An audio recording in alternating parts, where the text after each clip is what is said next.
Bonjour à tous, c'est un réel plaisir pour moi de vous retrouver encore sur cette deuxième vidéo.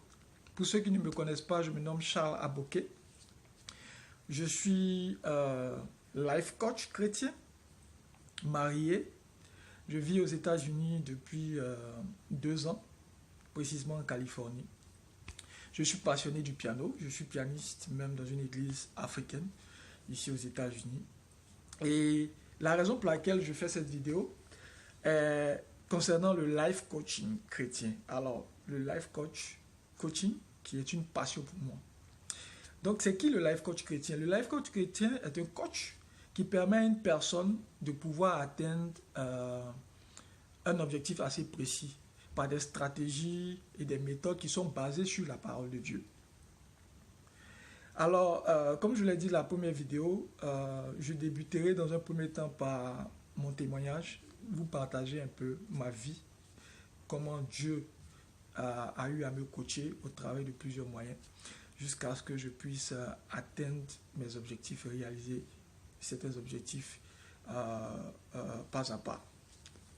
Alors, pour commencer, je dirais que je vivais à Daloa, qui est une ville à l'intérieur du pays, précisément en Côte d'Ivoire, qui est située en Côte d'Ivoire. Et j'aimais pas à l'école primaire, je n'aimais pas trop les leçons, j'aimais pas réciter les leçons, j'aimais bien les mathématiques. Je triais un peu, si on me dit, je triais un peu les leçons, et il y a certaines leçons que je bossais, d'autres que je ne bossais pas. Et je faisais toujours parler avec ma maman me chicotait tout le temps. Et jusqu'à ce que malheureusement j'échoue à l'entrée en sixième. Alors j'ai échoué à l'entrée en sixième une première fois, j'ai échoué à l'entrée en sixième une deuxième fois. Et ma maman savait que je n'étais pas bête, mais il y avait un vide. Alors donc elle s'est dit, ok, elle sait que je ne suis pas bête, c'est pas parce que c'est pas parce que je suis pas intelligent, au fait. Donc pourquoi pas me mettre en classe de sixième. Donc elle et papa, mon père, ont décidé de me payer la classe de sixième. Alors j'arrive en sixième, j'arrive et je découvre un nouvel environnement.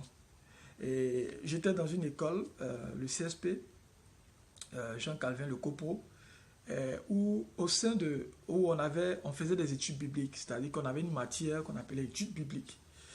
Alors, du coup, il y a une passion qui est née, la passion même de l'étude biblique d'abord qui est née, et de nouvelles matières qu'on découvrait et que je découvrais. Alors, il y a eu un déclic en moi et tout de suite, je commence vraiment à m'accrocher aux différentes matières qui sont enseignées. Alors, tenez-vous bien, je bénéficie d'une bourse d'études, d'une bourse au niveau de cette école-là, alors qui permet à mes parents de pouvoir finalement ne plus financer ma sixième. Et donc j'excelle, je suis parmi les 5 premiers de classe. Jusqu'à la troisième, j'ai mon BPC avec succès, seconde, je fais la première C, la terminale C. Et arrivé en terminale C, voici qu'il y a encore des difficultés qui se présentent. Alors je tombe gravement malade. C'était une allergie que je faisais. Mais dans le temps, on n'arrivait pas vraiment à déceler ce problème-là. Alors je tombe vraiment gravement malade, réellement malade, au point où mes résultats scolaires, mon premier semestre, vraiment, je n'ai pas de bonne moyenne en mathématiques et comme en physique, alors qu'en terminale, ce sont les matières clés. Il y a certains cours que je ne fais pas, que je ne suis plus, et du coup, je me retrouve avec une moyenne de, si je me souviens, certainement de 10 de moyenne générale. Et voici que, à la veille, je dirais, à une semaine, je pense une semaine ou 2 semaines du bac, je ne suis toujours pas totalement rétabli. Et cela amenait la crainte dans mon cœur, cela amenait un peu la crainte dans le cœur de maman. Mais ma mère qui est une chrétienne aussi, qui restait toujours positive. Et alors, j'ai commencé vraiment à me focaliser sur Dieu. Et je dis à Dieu, Seigneur, je crois en toi, je sais que ta parole est la vérité. Et je sais que c'est vrai que j'ai dit de moi, je suis tombé malade, il y a certaines matières que je n'ai pas pu suivre, mais tu me permettras de pouvoir avoir ce bac. Et j'ai commencé à vraiment bosser, à réviser comme je le pouvais, réviser mes matières jusqu'à ce qu'on arrive au bac et que je passe le bac. Et tenez-vous bien, j'obtiens le bac C. J'ai obtenu le bac C et je n'ai pas été repêché. J'ai eu 209 points. Malgré la maladie, malgré ces cours que j'ai ratés, malgré tout cela. Alors, c'était la grâce de Dieu. Non seulement la grâce de Dieu, et aussi cette foi et détermination que j'avais. Je vais m'arrêter là pour cette première partie et vous expliquer un peu ce que j'ai retenu sur la base de la parole de Dieu, de cette expérience-là que je voulais vous partager. Et il y a certainement des personnes qui regardent cette vidéo et qui sont dans un cas, pas forcément similaire, mais qui sont dans un cas où qui rencontrent des difficultés. Et cela pourrait vraiment les aider à avancer. Alors, la première question qui se pose est, qu'est-ce qui a favorisé ce succès-là? Malgré ces difficultés, qu'est-ce qui a favorisé ce succès-là? Alors, j'ai pu retrouver ces réponses-là, bien sûr, dans la Bible, qui est la parole de Dieu. Alors, je lirai d'abord Psaume 34, verset 19. Le Psaume 34, verset 19 dit « Le malheur atteint souvent le juste, mais l'Éternel l'en délivre toujours. » Le malheur atteint souvent le juste, mais l'Éternel en délivre toujours. Psaume 92, verset 12, qui dit « Les justes croissent comme le palmier, ils s'élèvent comme le cèdre du Liban. » Les justes croissent comme le palmier. Et enfin, en Hébreux 10, verset 38, Hébreux 10, verset 38 qui dit que le juste vivra par la foi. Mais si quelqu'un se retire, mon âme ne prend point de plaisir en lui. Une autre version qui dit, mon juste vivra par la foi, mais s'il se retire, mon âme ne prend pas plaisir en lui. Et le dernier verset, il y a un dernier verset, Hébreux 11, verset 1, qui dit, la foi est une ferme assurance des choses qu'on espère, une démonstration de celles qu'on ne voit pas. La foi est une ferme assurance des choses qu'on espère, une démonstration de celles qu'on ne voit pas. Alors, pour résumer ces trois versets, j'ai marqué certains éléments, certains mots assez clés de ces versets. Le premier qui est malheur.